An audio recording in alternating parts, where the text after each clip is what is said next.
자, 오늘 라이브 시작하겠습니다. 반갑습니다. 오늘도 여기 오신 모든 분들의 건강과 행복을 기원드립니다. 오늘도 마찬가지로 황벽선사의 전신법요에 대해서 강의를 시작하겠습니다. 오늘 네 번째 강의죠. 밴드에 미리 올려드렸듯이 그 법문을 가지고 이제 강의를 할 건데, 처음 한 번씩 읽어보겠습니다. 84,000 법문은 84,000 번뇌를 상대하기 위한 것이니 이는 단지 중생을 가르치고 이끌기 위한 방편의 문일 뿐이다. 본래는 한 법도 없으니 떠남이 곧 법이며 떠날 줄 아는 자가 부처이다. 단지 일체의 번뇌를 떠나면 다시 얻을 법이 없다. 도를 배우는 이는 만약 비법을 알고자 한다면 단지 마음 위에 한 물건도 두지 마라. 말하기를 부처의 참된 법신은 마치 허공과 같다고 하는데 이는 비유일 뿐 법신이 곧 허공이며 허공이 곧 법신이다. 보통 사람들은 법신이 허공 속에 머문다거나 허공이 법신을 포함하고 있다고 여기지만 법신이 곧 허공이며 허공이 곧 법신을 알지 못한다. 만약 허공이 따로 있다고 단정하면 허공은 법신이 아니며 법신이 따로 있다고 단정해도 그 법신은 허공이 아니다. 단지 허공이라는 이해도 만들지 말아야 허공이 곧 법신이며 법신이라는 이해도 만들지 말아야 법신이 곧 허공이다. 허공과 법신은 다른 모습이 없으며 부처와 중생도 다른 모습이 없고 생사와 열반도 다른 모습이 없으며 번뇌와 벌이도 다른 모습이 없다. 일체의 형상을 떠나면 그것이 곧 부처이다. 여기서 84,000 법문, 우리가 8만대장경이라고 얘기하죠. 8만대장경. 8만대장경의 대장경이라면 8만 가지의 8만 가지, 즉 84,000가지의 이 가르침이 존재한다는 거죠. 그 존재는 하는 이유는 84,000가지의 번뇌를 상대하기 위한 것이라고 여기서 말씀하십니다. 결국 뭐냐면은 번뇌라는 것은 병이고 병을 고치기 위해서는 약이 필요한데 병이 84,000가지이니까 그에 따르는 약도 84,000가지가 필요하다고 얘기를 하는 겁니다. 그래서 여기서 단지 중생, 그러니까 84,000가지 번뇌를 가진 중생이 있으니까 그 중생들을 이끌기 위한 하나의 방편의 문일 뿐이다라고 하죠. 방편일 뿐이라는 거죠. 이거는 진리가 아니고 단지 방편이라는 거죠. 그래서 84,000가지 법문을 진리라고 얘기한다면은 그거는 잘못된 거죠. 그래서 본래 한 법도 없으니 떠남이 곧 법이며 떠날 줄 아는 자가 부처이다. 여기서 떠남이라면 집착에서 벗어날 줄 아는 것이 법이다. 지난번 얘기했잖아요. 오로지 한 법만 존재한다. 법 하나만 존재하는데 사람들은 그 법이 여러 가지라고 얘기를 하는 거죠. 현상을 보고 법이라고 얘기를 하는데 여기 우리가 말하는 법이라는 것은 진리를 얘기하면 진리. 법구경이라는 얘기 있잖아요. 법구경, 담마파다. 법구경 유명한 그 가르치는 책이 어디 경전이죠. 불교 경전 중에서 가장 전 세계에서 전 세계적으로 널리 읽힌 책이 바로 법구경입니다. 담마파다인데 거기서 법이라는 것은 진리를 얘기하면 진리. 그래서 집착에서 벗어남이 곧 법이라는 것은 모든 법이 생겨나는 여러 가지 법이라고 여기에 만들어지는 것들은 결국은 다 집착에서 나오는 거지. 현상에 대한 집착. 육체도 현상인데 집착을 하니까 육체가 되는 것이고 모든 물건들, 지난번 강의 때 만물은 파동에 의해서 파동이라고 얘기했잖아요. 파동이라고 보기 시작하면 참 재미있는 현상들을 우리가 볼 수 있다고 얘기했는데, 근데 사람들은 그걸 파동이라 보지 않고 실제로 그냥 존재한다, 뭔가 실제한다라고 생각을 하죠. 그런 오해를 하기 시작하니까 어떻게 돼요? 저거 실제로 존재하는 거 아니야? 근데 그걸 이렇게 뜯어보면은 실제로 존재하는 것은 하나도 없는데 존재한다라고 착각을 하는 거죠. 그게 우리가 말하는 마음인데, 뇌에 대한 착각, 뇌에서 만들어낸 착각이죠. 우리가 지난 강의 때도 얘기했지만 우뇌와 좌뇌가 있는데, 좌뇌는 연산, 판단, 생각하는 어떤 뇌라 그러면은, 오른쪽 뇌는 감성이고 사랑, 이런 감정적인 뇌인데, 오른쪽 뇌와 왼쪽 뇌는 분리되어서 주로 왼쪽 뇌를 가지고 우리가 세상을 살아가죠. 오른쪽 뇌는 조금 사용을 많이 안 하죠. 그래서 뭐 책에도 보면 운해형 인간이 되어라, 뭐 그런 책도 나오잖아요. 운해형 인간. 운해형 인간을, 운해를 발달시키기 위한 뇌체주라든지 막 이런 거 만들어내는데, 실제적으로 명상을 통해서 가만히 보면 대부분이 생각은 왼쪽에서 떠오르는데 우리가 그걸 인식을 못하는 거죠. 근데 그것을 쳐다보기 시작하면서 의도적으로 왜 오른쪽에다 갖다 붙이면은 어느 순간 이 생각이 사라지고 가만히 거기서 떠오르는 것은 색다른 다른 게 떠오른다는 거죠. 그래서 집착에서 벗어날 줄 아는 자가 부처라고 했는데, 모든 게 법이 단지 내 마음이 내 집착에서 만들어낸 현상일 뿐이라고 알고 그 집착에서 벗어난 사람, 그 사람은 이제 우리가 해탈을 했다 그러죠. 그것을 이제 부처라고 얘기를 하는 겁니다. 그래서 일체의 번뇌를 떠나면 다시 얻을 법이 없다. 왜? 법은 하나밖에 없다죠. 하나. 마음도 하나, 법도 하나. 마음이 곧 부처고 부처가 곧 법이라고 얘기했는데, 그래서 이 허공과 같다고, 허공이 곧 법이라고 얘기를 하는 이유는, 법은 결국 법신이라는 것은 부처님의 또 다른 모습이라는데 어떤 형태를 갖출 수 있다는 게 아니라는 거죠. 지금까지 계속 얘기해오는 그 기본적인 게, 결국은 우리가 눈으로 보고 인식하고 하고 판단하고 어떤 관념을 갖고 있는 것은 실제 법이 아니고, 우리 법이 아니고 즉 마음의 집착에서 나오는 하나의 그런 허상이죠. 실체로 존재하는 게 아니고. 그럼 실제는 무엇이냐? 실제하는 것은 하나밖에 없다는 거야, 하나. 그래서 우리가 눈 감고 명상을 할 때 과연 이게 실제하는 것인가를 끊임없이 물어보면서, 나는 무엇인가에 대해서 물어보면서 무슨 생각이 떠올랐을 때 과연 이거는 실제하는 것인가? 라고 질문을 던졌을 때 그 실제를 찾아보면 실제하는 것은 아무것도 없다는 거죠. 실제하는 것은 딱 하나.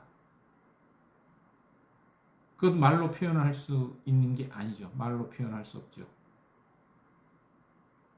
그래서 허공, 왜 허공을 법신을 비유했냐면은, 허공 오로지 법 하나의 법만 존재할 뿐이니까 허공하고 똑같다는 거죠. 즉 허공이라는 거죠. 허공. 법신이 여러 개 있는 게 아니고, 만약에 법신이 여러 개 있다, 84,000가지 법신이 있다 그러면은 그건 잘못됐다는 거예요. 84,000가지 법문은 약인데 84,000가지 번뇌를 상대하기 위해서 부처님이 계속 그때그때 따라서 이 설법하신 내용인데, 거기에 기본적으로 모든 것에 들어가서 보면은 하나의 법만을 설하신다는 거죠. 그 하나의 법만 존재한다는 거죠. 부처님이 이 설하시는 그 설하셨던 내용 전체적으로 들어봤을 때는 오직 하나밖에 존재한다는 거죠. 그래서도 여기서 보면은 그 달마대사가 중국에 와가지고 뭐 이렇게 법문을 할 때 오로지 하나만 했다 그러잖아요. 하나. 그게 결국 이 마음. 마음을 이 한 마음만 전했을 뿐 그 외에 다른 법을 전한 것이 없다.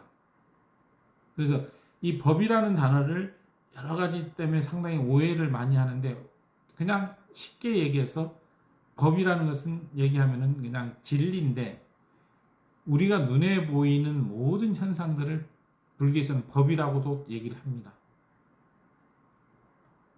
일반적으로 우리가 지켜야 될 만드는 법도 있고 한데 보통 이 우리가 얘기할 때 내가 얘기하는 법이라 여기서 얘기하는 법이라는 것은 무엇이냐 하면은 진리는 진리일 뿐이라는 거죠. 진리이고 나머지는 법이라고 하지만 그건 법이 아닌 그냥 허상일 뿐이라는 거죠. 마음이 만들어낸 관념일 뿐이라는 거죠. 실체하는 것이 아니고.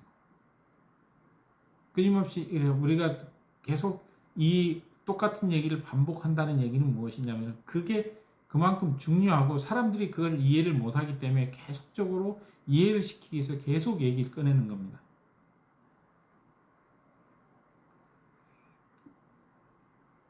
그래서 마음 위에 여기 그런 나오잖아요.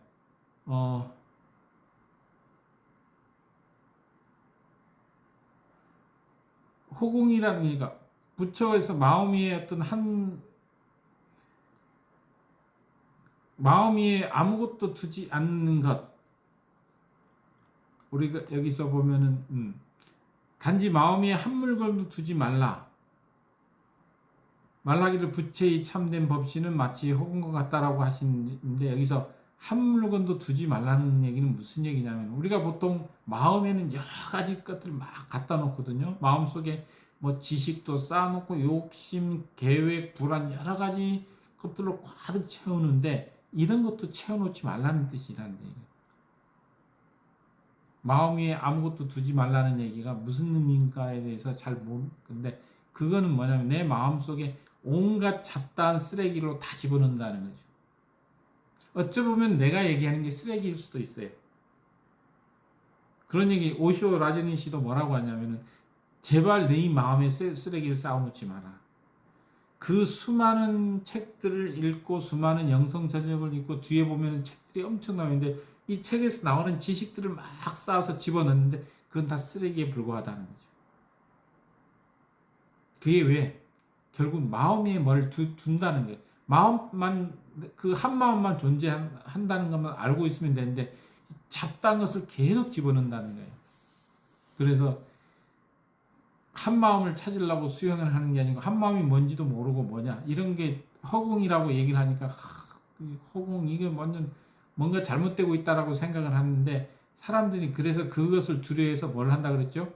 직연 지식을 쌓고 견해를 쌓고 막 그거 하기 위해서 엄청나게 인생을 소모하고 시간을 소모한다고 얘기를 하는 거죠. 근데 마음에서 우리 마음속에 아무것도 두지 말라는 얘기는 그런 의미예요. 그러면은 살 의미가 없지 않습니까? 얘기하는데 거기에서 나오는 키포인트는 무엇이냐면은 이 마음이 무엇인지를 아는 순간 나머지 건 필요 없다라는 거죠. 근데 이 마음을 알 때까지는 그런 지식이 필요할 수가 있는데 그 알고 나면은 다 버리라는 얘기죠. 왜? 어떻게 버리느냐? 집착을 안 하면 된다. 집착. 가령 예를 들어 시계가 있다. 시계를 내가 누가 선물을 받았어요. 시계에 대한 집착을 하게 되면은 시계가 어떻게 떨어지면 뭐 할까봐 비싼 시계인데 하면서 계속 집착하잖아요. 끼지도 못하고 뭐 어디 놨다가 막 어디 외출 갔다면 그 시계 누가 가져가 버렸을까 또 쳐다보고 또 하는데 그건 집착 때문에. 근데 시계라는 것은 시계일 뿐이라는 게 끼고 필요하면은 끼고 필요 없으면은 놨다가 뭐 그거 가져가든 말든 신경 안 쓰는 거죠. 근데 집착을 하면은 그 시계가 잘 있는지 없는지 뭐 오만 생각을 하는데 집착을 안 하면 그냥 놔두고 다닌다는 거죠. 그냥 다니는 게. 마찬가지로 우리 마음속에 그런 어떤 불안감이라든지 무슨 욕심 뭐 여러 가지 근심거리들 뭐 내 자식들 뭐 주변의 모든 것들 어마어마한 것을 마음속에 들고 다닌다는 거죠. 이게 그래서 사람이 무겁다라는 얘기는 뭐냐면은 이거라는 이게 마음속에 너무나 많은 것을 집어넣고 다니니까 사람이 무거워서 힘들어서 병나는 거죠. 근데 우리가 명상을 통해서 수행을 통해서 이것을 알았을 때, 집착을 안 해서 내려버리는 거예요. 내려놓는다는 얘기는 뭐냐면은 내려놔라 내려놓는다는 게 내가 갖고 있는 어떠한 것에 집착을 하지 않는 것을 내려놓는다는 거죠. 내가 존재하지 않는데 나는 에고가 아니라는 것을 알고 그거에 대해서 이 마음이 즉 한 마음밖에 없다라는 것을 알고 그 외에는 어떠한 것에서 집착을 안 하면은 결국은 그게 아까도 했지만은 그게 법신이고 그게 부처라는 얘기죠. 그러니까 어려운 게 없는데 그동안 우리는 너무 공부를 할 때 어렵게 공부했다라는 거죠. 왜? 뭔지 모르지만 어렵게 글을 썼고 그것을 잘 깨닫지 못하니까 어렵게 글을 쓰다 보니까 그 와닿는 사람들이 이거는 부처가 되려면은 꼭 스님이 돼야 되고 승려가 돼야 되고 출가를 해야 되고 뭐 성직자가 돼야 되고 뭐 깊은 산속에 가서 수행을 해야 되고 티벳에서 태어나야 되고 뭐 어디서 태어나야 되고 막 이런 생각을 하면서 나는 도저히 그 길을 갈 수가 없어. 나는 그냥 평범하게 살고 그냥 팔만사채 번뇌를 다 즐기면서 살 거야 하는 사람들이 있죠. 근데 그게 아니라는 게 그게. 결국 무슨 얘기냐면은 우리가 살아가는데 근본적으로 알아야 되는 게 내가 숨 쉬는 주체가 누구냐라는 숨 쉬고 있는 주체. 숨 쉬고 있는 주체가 누구냐를 알게 되면은 그게 바로 깨달음이라는 거죠. 숨 쉬고 있는 주체가 누구냐? 숨 쉬고 있는 주체가 무엇의 힘이냐? 아니라는 거죠. 숨 쉬고 있는 주체가 육체냐? 아니라는 거죠. 숨 쉬고 있는 주체가 마음이냐? 아니라는 얘기죠. 숨 쉬고 있는 주체가 존재한다는 거죠. 그 힘이, 그게 존재한다는 거죠. 그것을 알기 위해서 노력을 하고 그것을 알고 나니 결국은 그게 깨달음이라는 거죠. 그 아는 것. 근데 대부분 그 숨 쉬고 있는 주체를 착각하는 거죠. 에고라고 생각합니다. 거기서 말하는 나는 에고입니다. 에고, 자라고 생각을 하죠. 내가 숨 쉰다. 과연 내가 숨 쉬고 있는 걸까요? 가만히 들여다보면 나는 결코 숨을 쉴 수가 없습니다. 숨을 쉬게 하는 그 힘이 존재하는 그게 바로 의식이고 그게 부처라는 거죠. 그게 한 마음이고 그것만이 존재할 뿐이다 라는 것을 알면은 그 위에는 그렇게 알고 나니까 지식이라든지 욕심, 계획, 불안, 욕망 뭐 여러 가지 것들이 다 그냥 필요 없다라는 걸 느끼기 시작하고 그거에 대해서 집착을 놓아버리니까 결국은 모든 게 사라지고 그게 해탈이 되는 거죠. 해탈이 되니까 마음에 깊은 평화가 오고 그 느껴보지 못한 그 고요함을 느끼니까 그 순간 탁 하고 보이는 거죠. 완전한 고요함 속에 보이는 생각, 이런 번뇌를 생각이라고 표현할 수 있는데 생각은 가만히 보면은 뭘로 표현할 수 있는 가장 좋은 게 뭐냐면 바다가 있는데 파도로 보면은 되는 거예요. 파도는 끊임없이 생겼다 사라지고 생겼다 사라지는데 파도는 영원할 거라고 생각하지만은 정작 해안에 부딪히면 부서지고 사라지는 다시 또 파도가 밀려오지만은 그 파도는 무엇에서 생기느냐? 바람에 의해서 파도가 생기는데 그 바람이 집착이라는 거 집착.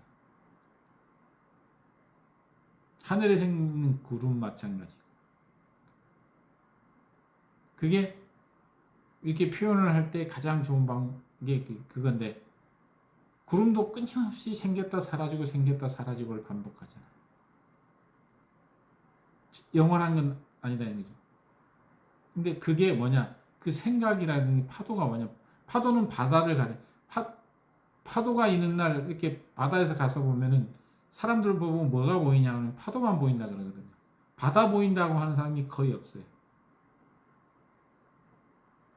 하늘에 구름이 있으면 볼 때 구름을 먼저 보는 사람이 있고 그 구름 사이에 하늘을 보는 사람이 두 가지 종류의 사람이 있는데 대부분은 구름을 봐요. 그게 인간의 마음의 기본적인 본성이에요. 한번 실험해 보세요. 바다 갔을 때 바다가 보이는지 파도가 보이는지.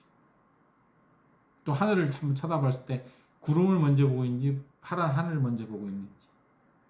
근데 의도적으로 바다를 보려고 노력하고 의도적으로 하늘을 보려고 노력하면은 그걸 계속 훈련을 하다 보면은 딱 보는 순간 하늘을 보게 돼요. 파란 하늘, 그다음 바다. 파도의 기본이 되는 바다를 보기 시작한다는 거죠. 그게 명상입니다. 명상. 내 안에 일어나고 있는 생각을 보는 게 아니고 생각을 일어나고 있는 그 기본에 깔려 있는 그 어떤 그 흔들리지 않는 마음, 그게 한마음이 그게 근본 의식이라는 거죠. 표면 의식이 끊임없이 계속 생기고 명상할 때 보면은 6가지 표면 의식이 생겼다 사라지고 생겼다 사라지고 끊임없이 하는데 그걸 계속 보면은 그것밖에 안 보이지만은 명상을 통해서 뭐냐 그 표면 의식 밑에 표면 의식을 일으키고 있는 그 근본 의식이 보인다는 거죠. 그 근본 의식이 무엇이냐? 바로 그 의식이 그러니까 우리가 봐야 되는 게 이 근본 의식을 본다는 거죠.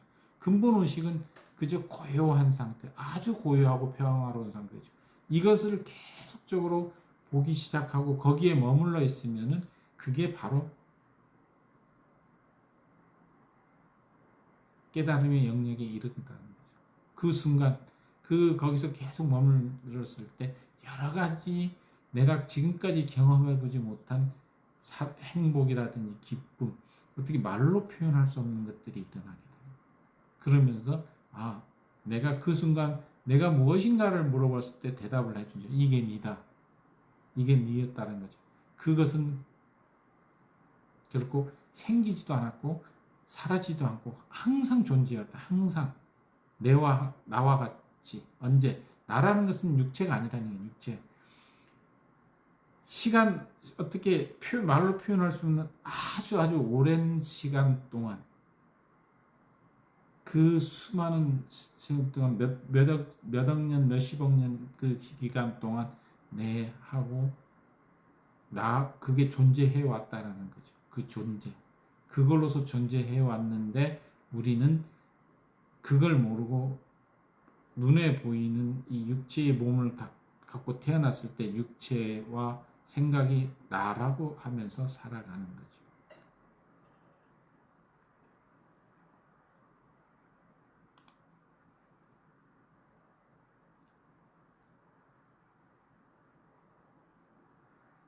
우리는 보통 세상을 이제 너와 나, 삶과 죽음, 번뇌와 깨달음을 하는데 여기서 보면은 부처도 없고 너와 나도 없고 삶과 죽음도 없다.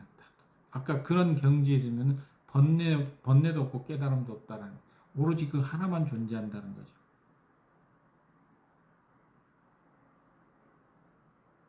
그래서 이건 깨달음이고 이거는 번뇌야라고 그런 나누는 마음이 사라진다면 이게 결국 집착에서 집착에서 벗어나면은 그 벗어난 그 자리가 바로 부처라는 거예요. 부처. 그래서 방 안에 가구로 가득 차 있을 때의 방이 크긴 잘 보이지 않지요. 하지만 가구 하나둘씩 다 치워버리고 나면은 방이 진짜 넓어 보인다는 거죠. 우리 마음도 똑같다는 거죠. 나는 이런 사람이야. 나는 이걸 해야 해. 라는 생각에 가구를 다 치워보고 그냥 드러나 있는 텅 빈 허공과 같은 평화. 이거를 명상을 통해 느껴보면 그게 바로 법신이라는 거예요. 법신. 그게 바로 법이고. 그래서 이런 상태가 됐을 때 느끼는 게 뭐냐면 해탈이 되고 그게 자유, 해방이 된다는 해방. 해탈이라는 것은 다른 의미로 해방이 된다는 모든 집착에서 내 마음 안에 있던 그 수많은 짐들에서 완전히 해방이 돼서 자유로운 그런 상태가 됐을 때 몸의 진동수가 마음의 진동수, 에너지 진동수가 올라가기 시작하니까 몸의 진동수도 같이 따라서 올라가기 시작하니까 내가 할 수 있는 게 모든 걸 할 수 있다는 게 이게 전지전능한 상태가 되는데 신과 하나 되는 상태, 창조주 하나 되는 상태, 이 세상, 이 우주를 온 우주를 창조한 신과 하나 되는 상태가 되니까 어떻게 돼? 마음대로 뭐든지 다 할 수 있다는 게 몸도 마음대로 이동. 그래서 순간 이동도 되고 뭐 공중 부양을 하고 싶다 공중 내가 저쪽 지금 이 상태에다가 너 누구한테 가고 싶다면 생각을 거기에 갈 수 있는 상태가 된다는 거죠. 못 움직인다라는 것은 무엇이냐? 내 이 마음과 몸을 마음이라는 그게 잡고 있는 뭐가 탁 해가지고 묶고 있기 때문에 이걸 다 잘라내야 되는데 묶고 있는 이 끈 84,000개 끈을 다 잘라야 되는데 못 자르니까 하나라도 안 잘리니까 날지도 못하는 거죠. 이걸 잘랐을 때 자르는 게 무엇이냐? 집착에서 벗어난다는 얘기죠. 12연기에서 나중에 한 번 더 강의를 할 건데 12연기에서 제일 중요시되는 게 무지. 내가 무엇인지를 모른다는 거죠. 거기에서부터 나와서 뭐가 생기느냐? 갈래가 생기고 애착이라는데 갈망, 욕망이 생기고 그 욕망에 대한 집착이 생겨서 결국은 고통과 괴로움이 생기는 거거든요. 부처님, 석가모니 부처는 고통에서 떠나기 위해서 했는데 석가모니 부처가 출가를 할 때 세 가지를 가지고 때문에 출가했다 그러잖아요. 왕궁에서 나와서 병든 사람을 보고 그 다음에 늙은 사람을 보고 그 다음에 장례식을 치는 죽은 사람을 보고 뭔가 이건 잘못됐구나.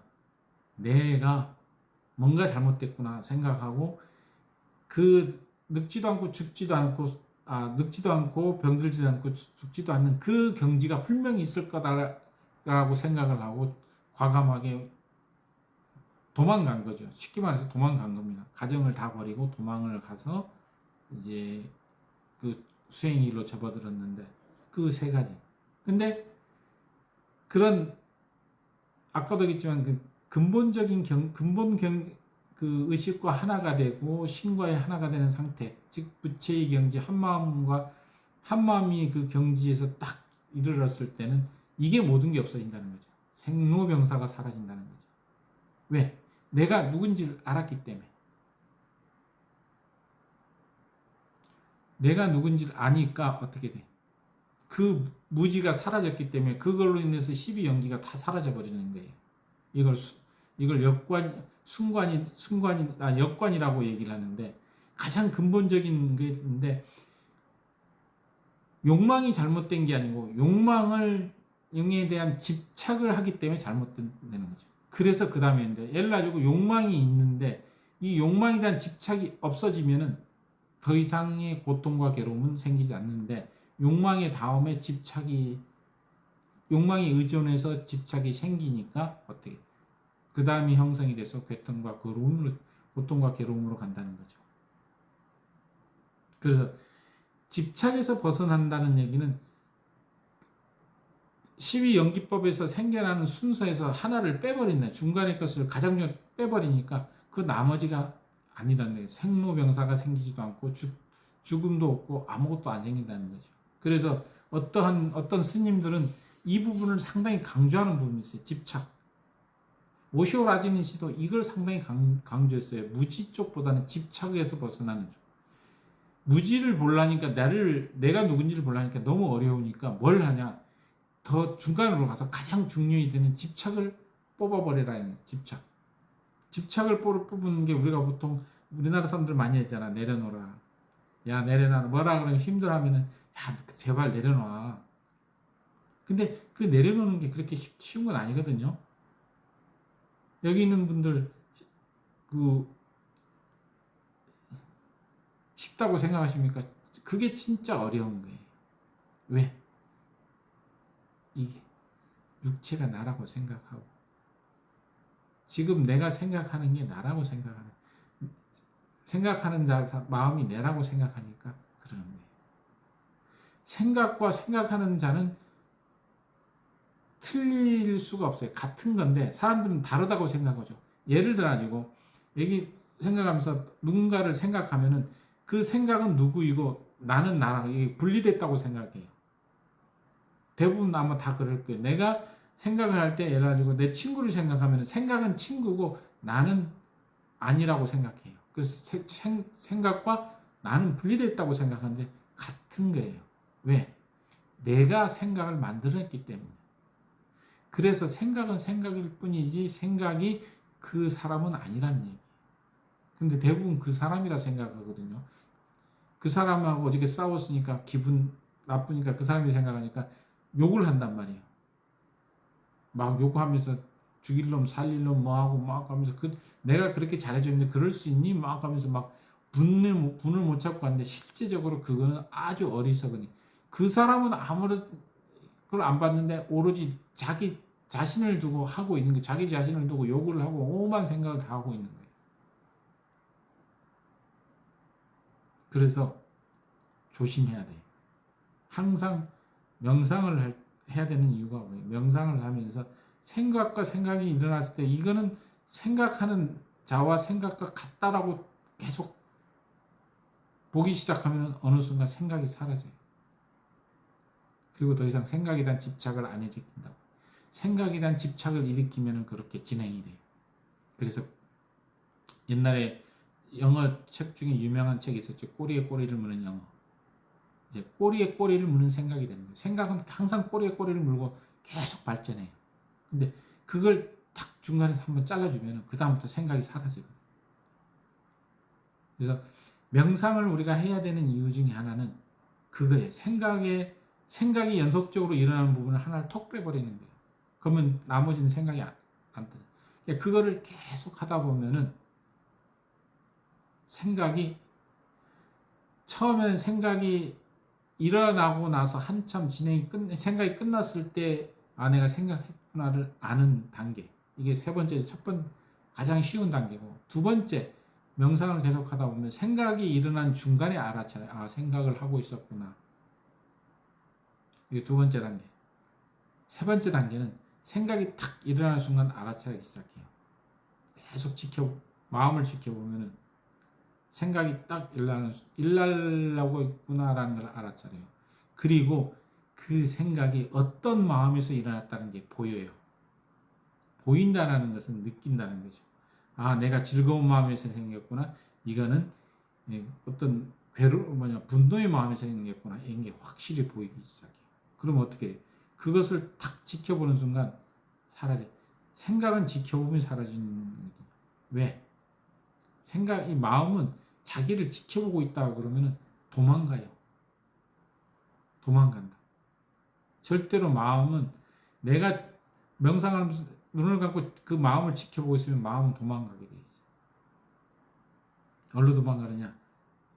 뒷문으로 도망가요. 뒷문. 마음 뒤쪽에 문을 열고 저 뒤에 가서 가만히 숨어 있어요. 그러다가 방심을 하는 순간 탁 들어와서 마음속에 들어와서 또 이게 속으로 내면에 들어와서 또 종알종알 거린다. 이게 마음은 참 없애기 힘들어요. 근데 없애려고 노력을 하는 게 아니고 단지 생각이 떠올랐을 때 그것을 계속 지켜보면서 마음을 계속 지루하게 만들어야 돼요. 마음은 절대로 지루한 걸 못 참아요. 지루하면 어떻게 돼요? 사람마다 틀린데 음식을 먹는 사람, TV를 보는 사람, 여러 가지 사람들이 TV를 보는 이유 중에 하나가 뭐냐면 마음이 지루한 것을 못 참으니까 그 TV를 보고 있는 거예요. 뭔가를 봐야 된다. 어떤 사람들은 중독에 빠지는 거, 술 중독, 도박도 마찬가지고, 오락, 여러 가지. 왜? 마음이 그렇게 이 고요하게 머물라고 고요하게 있는 것을 제일 싫어하기 때문에. 그래서 명상하는 거 상당히 마음이 싫어요. 그러면 어떻게 돼? 명상을 통해서 계속 마음을 가라앉히고 마음을 지켜보기 시작하면 얘가 마음이 어느 순간부터 이렇게 따라오기 시작해요. 그러면은 뭐냐? 그전에는 마음이 주인이었는데 명상을 하기 시작하고 나서 명상이 되고 나면은 어떻게 돼? 내가 그 주체가 바뀌는 게 주와 객이 바뀌는 게 원래는 마음이 주인이 아니고 내가 주인이었는데 마음이 주인이 되니까 자아가 생기고 에고가 생기는 거예요. 가짜 나가 생기는 내가 하는데 근데 뒤집으니까 나중에 어떻게 돼요? 명상을 해서 알고 나니까 마음은 종이 되는 거예요. 내가 쓰고 싶을 때 데려다 쓰고 필요 없으면 던져놓는 거예요. 이게 근본의식이 주인이 되고 그 표면의식은 뭐냐? 종이 되는 거예요. 필요할 때만 갖다 쓰는 거예요. 모든 사람들 석가모니 부처뿐만 아니고 예수뿐만 아니고 이 세상에서 와가지고 깨달음 얻은 사람들이 모두가 뭐냐? 마음은 필요할 때 언제든지 갖다 써요. 그러고 나서는 필요 없으면 옆에 집어넣어요. 아까 시계 얘기했듯이 시계가 필요하면 끼고 다니다 필요 없으면 놔두고 다니는 거와 또 똑같은 거예요. 저도 시계가 있는데 시계 안 끼잖아. 왜? 필요 없으니까. 필요하면은 다시 끼고 나가요. 똑같은 거예요. 마음도 내가 필요하면은 갖다 쓰고 필요 없으면 놔두는 거예요.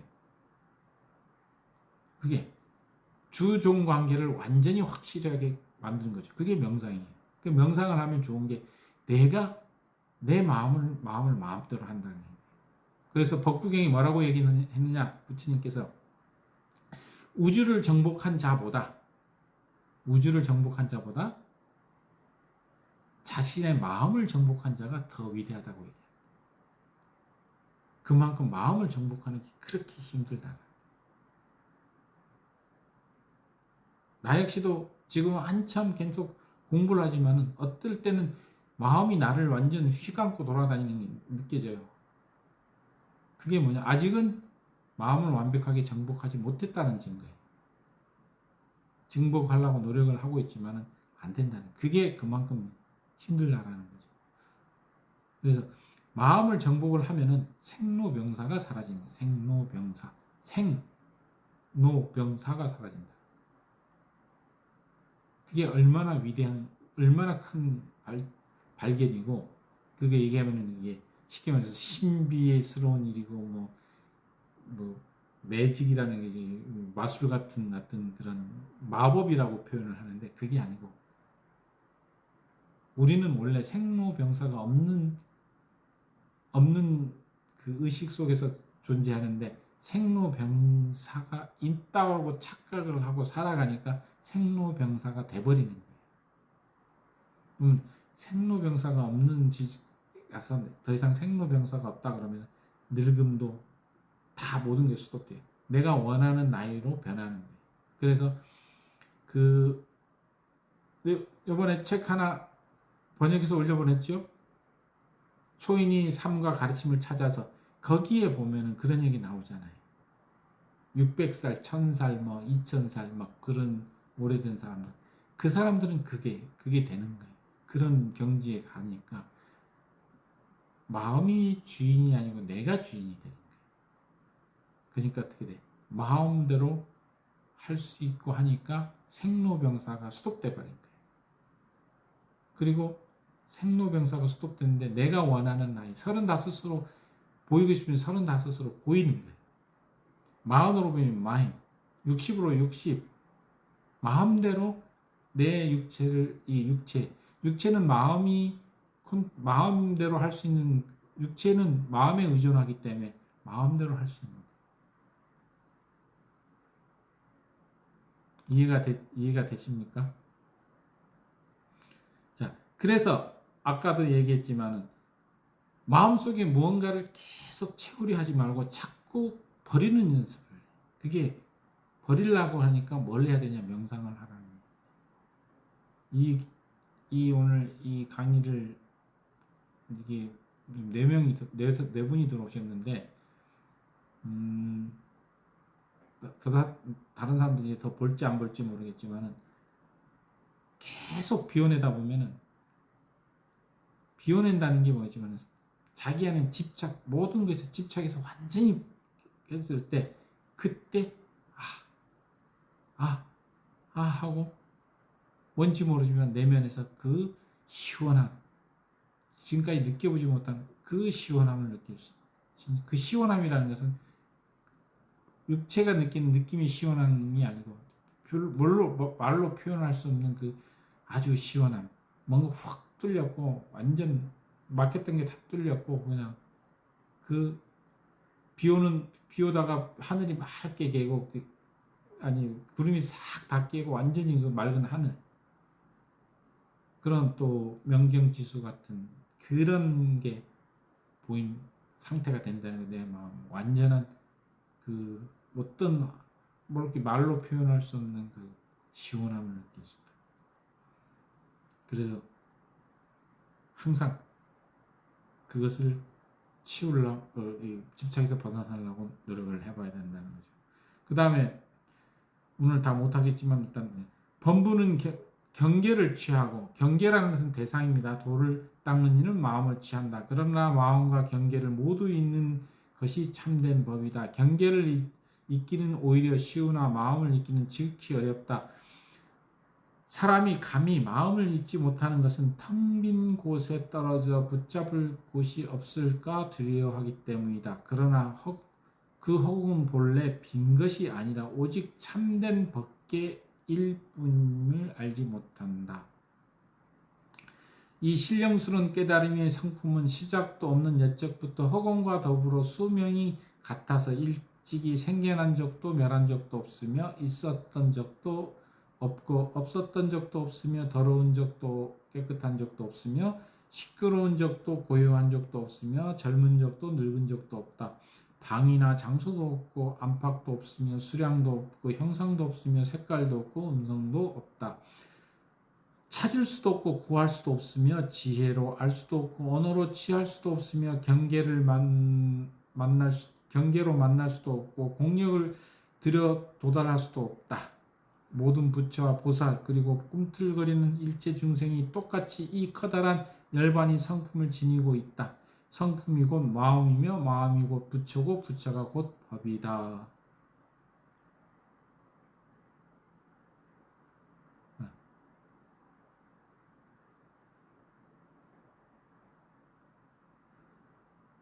여기서 보면은 세상에 취하거나 마음에 취하거나 이 두 가지 함정을 얘기를 하는 게 중에서 돌을 닦는 범부는 대상을 취하고 돌을 닦는 이 마음을 취한다. 그래서 보통의 사람들은 돈과 명예, 음식 같은 밖의 대상을 매달려 일희일비한다라는.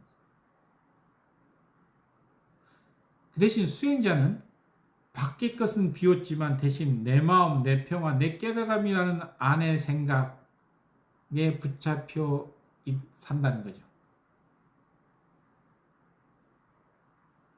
그래서 진짜 도라는 건 밖의 대상도 있고 안에 붙잡을 수 있는 그 마음마저 잊어야 한다. 안팎이 모두 사라져야 진짜 드러나기 때문이다. 우리가 보통 깨달음이 얻기 위해서, 내 평화를 찾기 위해서, 마음의 평화를 찾기 위해서 나를 항상 중요시 여긴다는 나. 그게 중요하게 생각을 하니까. 나가 사라지니까 어떻게 돼? 나가 사라지면은 아무것도 진짜 저 멀리 떨어져 버릴까 하니까 절벽 속에 심연 속에 빠져들어서 할까 하는 그런 두려움에 휩싸인다는 거죠. 나가 사라지는 순간 내가 그동안 힘들어 모았던 게 다 없어져 버리는 게 아니야. 그런 어떤 놓지 못하는 그런 게 딱 잡는다는 거죠. 근데 실제적으로는 그게 사라져야만이 된다는 거죠. 그래서 밖의 물욕은 버리기 쉬워요. 맞죠? 쉽죠? 근데 마지막 감인 나라는 마음 버리기는 죽기보다 어렵다라고 해요. 차라리 그러냐, 나를 지우라 그러니까 차라리 죽겠습니다. 그런 사람한테 뭐라고 해? 죽어보라고. 죽었다고 내가 사라지느냐? 거기서 착각이 나는 거야. 나를 없애라 하니까 차라리 죽어버리겠다 하면 뭐냐? 육체를 나라고 생각해왔던 거예요. 육체는 나가 아니죠. 그런 사람들한테 아무리 설명해도 설명이 안 돼요. 1살 때, 7살 때, 10살 때, 20살 때, 30살 때, 40살 때, 50살 때까지 갈 때, 거기서 어느 게 너냐고 얘기를 하면은, 물어보면은 대답은 못 하면서도 다 자기라 그래요. 근데 자기인데 왜 이렇게 변해왔는데 어느 게 자기인지를 모르고 끊임없이 자기라고 한단 말이에요. 그게 맞을까요? 그게 자기예요?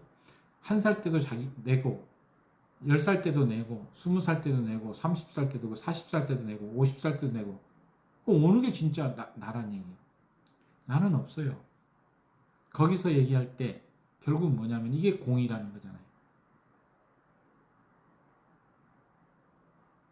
나라고 할 수 있는 게 없다. 끊임없이 모든 것은 연기적으로 형성됐고 끊임없이 변하기 때문에 무상하기 때문에 거기서 나라고 할 수 있는 나라고 하는 것은 변하지 않아야 돼요. 자성이라고 하는데 자성이라는 말 자체는 뭐냐 내라고 할 수 있는 게 존재하는 내라고 할 수 있는 게 존재하지 않잖아요. 어디에 존재해요? 마음에 생각에 존재하나요? 육체에 존재하나요? 아니요. 존재하는 거 없다는 얘기예요. 근데 우리는 어떻게 좌뇌의 속임수에 딸려서 결국은 마음이지만은 이제 내가 존재한다고 하는 그게 가짜나 에고인데 그거에 휘둘리는 거예요. 그래서 내 마음을 잊어버리면 내가 완전히 사라져 암흑 같은 허공에 떨어질까봐 겁이 납니다라는 두려움. 그래서 결국 뭐냐? 사람들은 이 외로운 걸 되게 싫어해요. 그래서 아까도 TV 보지 뭐 누구랑 하지 뭐 우리 이런 카톡 하지 뭐 이런 것들을 가만히 보면은 다 그런 거예요. 외적 대상이 많이 없는 거예요. 나도 유튜브도 보고 이것도 봐요. 외적 대상에 관심이 있어요. 왜? 세상이 어떻게 돌아가는 것도 보기 싶고 세상이 어떻게 돌아가는 걸 나 나름대로 이렇게 관찰하기 위해서 그걸 보는 건데 그게 어떤 시간을 보다는 어떤 심심해서 어떤 외로워서 그런 건 아니거든요. 근데 대부분의 사람은 그렇게 외롭기 때문에 어떤 고독이라고 그러죠. 그런 것을 혼자 있는 거에 대해서 상당히 두렵기 때문에 그런 걸 집착을 하는 거예요.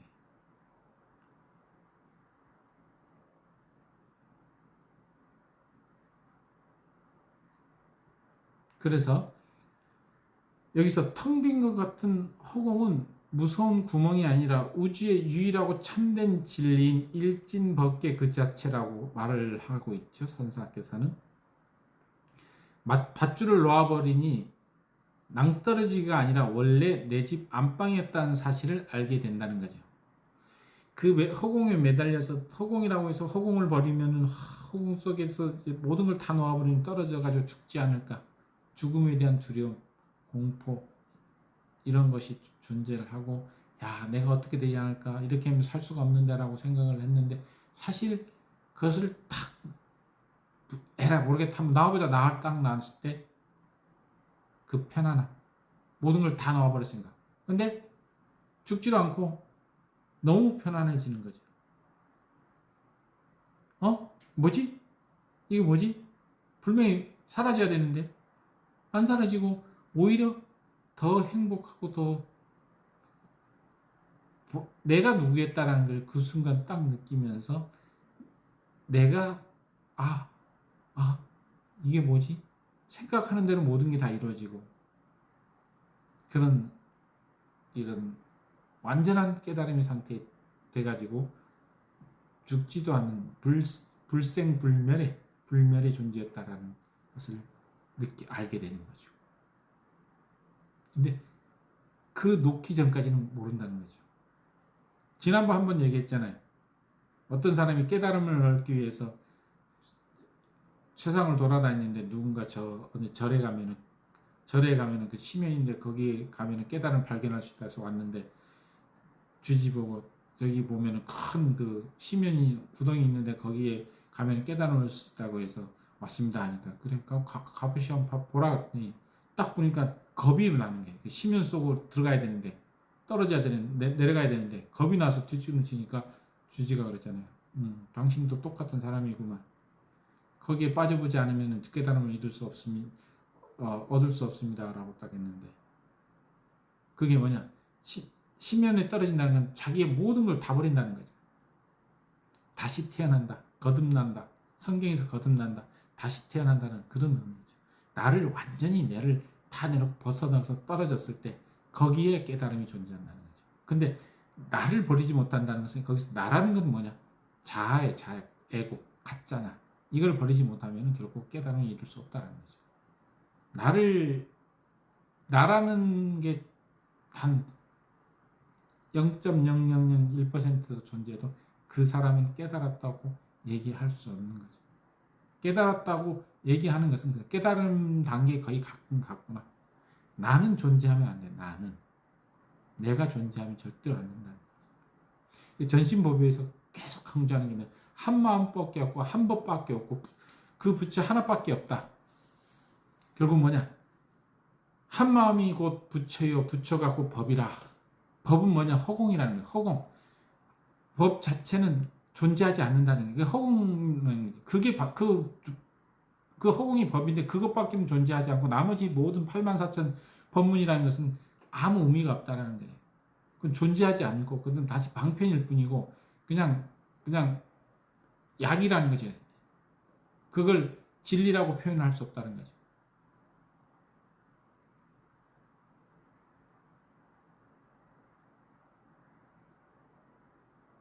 우리 본래 성품은 선사는 신령스럽게 깨어있는 성품이라고 부른다.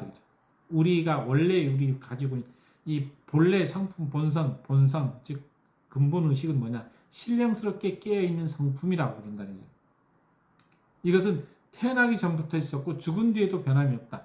여기서 죽은 뒤에라는 것은 좀 표현했지만 이건 그러니까 불생불명 항상 존재한다는 거죠. 그래서 그 특징이 뭐냐? 이 깨어있는 성품은 늙지도 젊지도 않고 깨끗하지도 더럽지도 않고 어떤 모양의 색깔도 없으며 눈으로 볼 수 없고 머리로 계산할 수도 없다. 이게 바로 뭐냐? 부처의 성품이고 한마음의 성품이고 허공, 법의 성품이고 근본 의식의 성품이고 우리가 말하는 신의 성품이다. 완벽한 경지에 이르렀을 때 나타난 전지전능 마음대로 온 우주를 마음대로 조화롭게 할 수 있고 온 우주를 다 움직일 수 있는 그 힘.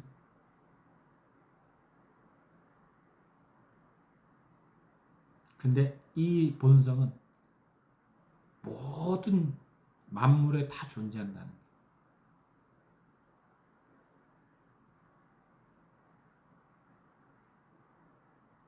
그래서 찾을 수도 없고 구할 수도 없다라고 얘기합니다.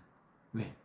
그 자체가 우리가 있는데 부처가 부처를 찾는 격이고 마음이 마음을 찾는 거, 바다가 바다를 찾는 격이고 하늘이 하늘을 찾는 격이 되어버린다는 거죠. 신이 있는데 신이 신을 찾는 격이 된다는 거죠. 당신이 우리가 신을 찾는다는 건 내가 신인데 신을 찾는 격이 되어버리는 거, 내가 부처인데 내가 부처를 찾는 격이 되어버리는 거죠.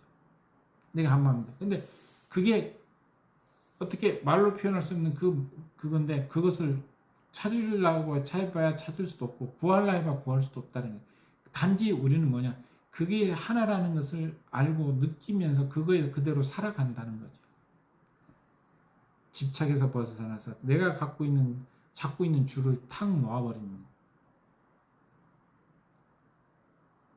그럴 때 결코 죽음도 없는 그런 영원한 삶의 영원한 존재였다라는 것을 느끼는 거죠.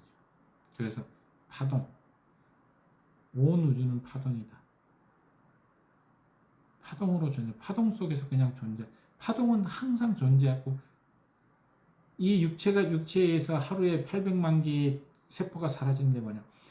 그게 에테르체로 변하는데, 에테르체는 파동이야. 파동 속으로 사라졌다가 파동에서 다시 생겨나서 이렇게 계속적으로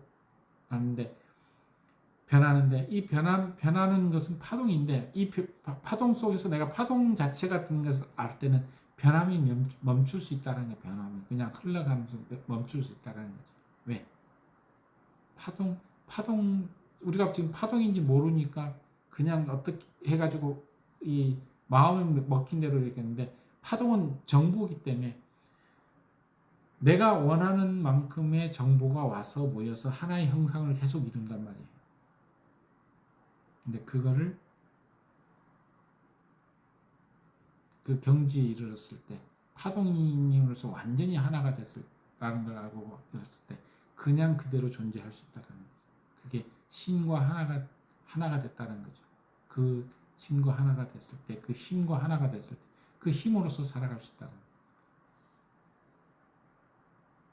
그래서 마음이고 부처요, 부처가 법인데, 마음을 찾고 부처를 찾고 법을 찾으려고도 찾을 수 있느냐 찾을 수 없다라는 거예요. 그거 지난번 제가 이마에 진주를 매달아 놓고 온 세상을 그 진주를 찾기 온 세상을 돌아다니는데 찾지 못했다라는 거. 근데 지혜로운 사람이 와서 네 이마에 네가 찾던 진주가 있다 그러니까,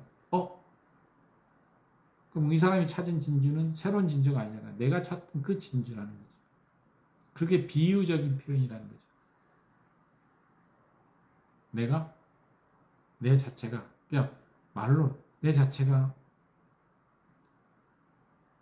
신이고, 내 자체가 부처이고, 내 자체가 한마음이고 법인데, 거기서 뭘 찾는다는 거예요. 내 자체가 허공인데, 허공 속에서 허공으로 떨어져 본들 무슨 의미가 있나요? 거기에 무슨 죽음이고 무슨 두려움을 느낄 필요가 뭐 있냐는 거죠. 근데 대부분은 뭐냐? 허공이 아니라고 생각을 하니까 허공 속으로 떨어지지 못하는 거죠.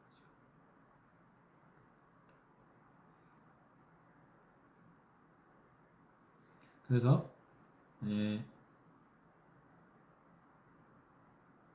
이제 그렇지만 마음속에 어떠한 것도 자꾸 채우려 하지 말고 자꾸 내려놓는 연습을 하면, 그것을 비우려고 하는, 더 이상 채우지도 말고, 설령 지금 채워져 있는 거에 대해서 집착을 하지 말고, 집착을 안 하면은 결국 모든 게 사라지게 돼. 집착.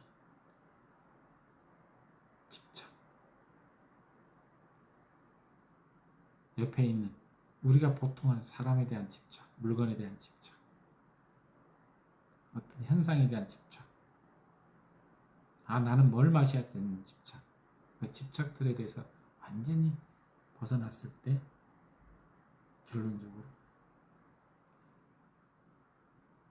최고의 경지인 그 평화로움, 고요함, 거기서 이제 발견하는 게 이제 나는 근본의식이었구나. 근본의식은 결국은 사랑이라고 표현합니다. 사랑이고 풍요이고 평화이고 완벽한 조화이고, 그게 바로 진리라. 자, 오늘은 여기까지 마치겠습니다. 자, 오늘도 수고하셨습니다. 감사합니다.